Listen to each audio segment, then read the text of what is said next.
if you look at other projects, they're hugely volatile. And if some big whales are trying to sell their coins, they can't even sell all their coins because they would dump the price. And this is something where we don't have any problems because there's so much. Let's do an example, my friend. Let's do an example. Give me a number of somebody selling SSD, let's say versus Tron, for example. Let's say 100,000. Sounds good? Yeah. Okay, so we have a price impact of 0.4% if somebody is selling 100,000 of our tokens. And that's a good thing. Even like if you have 100,000, 250,000 SST token, you can look on the Tron blockchain. If you enter social swap token, you can see the holders, how many token they have in their wallet. I mean, obviously these numbers aren't exact or aren't correct, because the majority of people are in the staking pools. But there are also some people are just holding the tokens in their wallet, and you can see that there aren't too many people with that amount of social swap token. So there's a point. We can look at it. We have over 200,000 transactions on the blockchain. That's an average of 2,500 daily transactions. So this just goes to show the product works. It works since day one, which was March 28th, and we're growing constantly. But then it's just pointed out the very important thing here, and it is that we only have 2,100 holder addresses.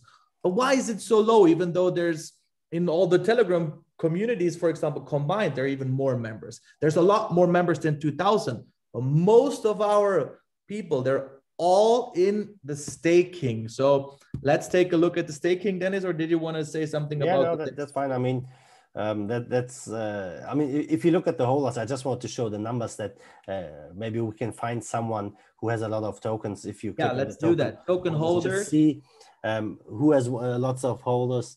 1.4 million. That's a very big holder. Yeah, and the next one.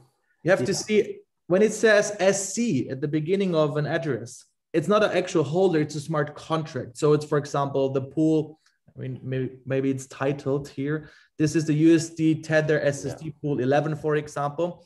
So the biggest holder we have here, which is 1.4 million. Okay, that's a big holder to be honest. That's a big holder. And number 20 is the next one who has 500,000 token. I mean, there are not many people holding these amount of token, but even if someone wanted to sell 500,000 token, let's say 500,000. Let's see what would happen to the price. I mean, and that's really a strength of the product, of the project, that even if you have a lot of token, the price would only move 2%. So this is really something which prevents the price from dumping straight away, you know, which is a problem for many other projects where it's hugely volatile. And I'm really thankful that we have such a strong community and already over $17 million in liquidity. Obviously, the liquidity has been higher because the markets have been a little higher. I mean, let's look at the Bitcoin pool, for example. Yeah. So 13.4 Bitcoins.